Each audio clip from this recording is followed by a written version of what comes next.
just extreme frustration.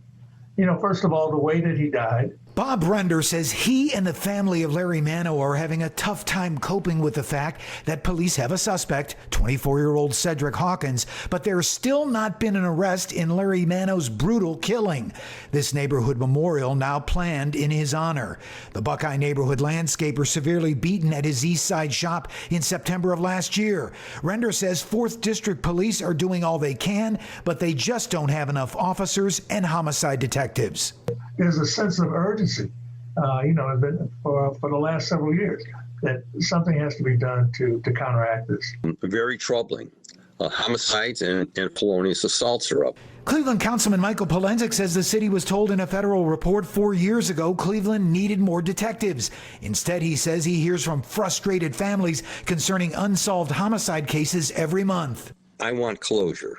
I want people to know in their heart that the city is doing everything in their power. I'm glad that this report really confirmed the thoughts that we had. Cleveland Safety Committee Chairman Matt Zone says the 2020 report from the Justice Department National Safety Partnership recommends at least 16 more detectives and should be taken seriously.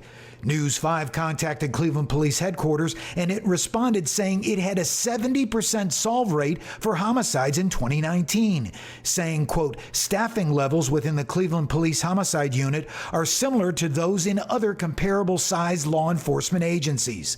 Still, though, Zone believes a staffing probe is needed. Not only the homicide unit, but the sex crimes unit and the domestic violence unit as well.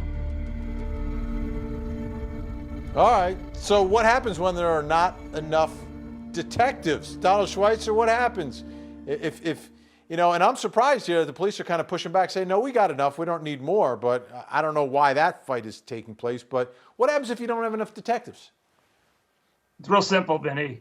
Crime goes up, the streets become unsafe, and the community suffers. The standard of living in a community is just out the window.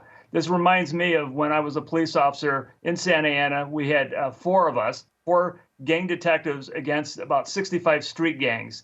And we were swimming upstream. There was no way that we were really going to change the tide until the community started pumping in resources, bringing in additional officers, connecting us with the DA's office, bringing in social workers, doing everything that a community needs to do to really tackle the problem.